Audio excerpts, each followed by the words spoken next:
এই ছোট রুমটা দেখে অনেকে হাসতো, কেউ জানে না এই রুমটা ভেতর অনেক কিছু লুকিয়ে আছে।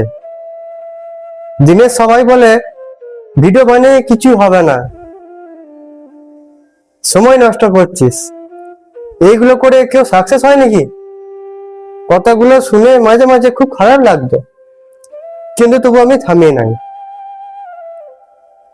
রাতে যখন সবাই ঘুমোতো, আমি তখন ফোনটা হাতে নিয়ে নতুন ভিডিও এডিট করতাম। কারণ আমি জানি একদিন এই ছোট রুমটা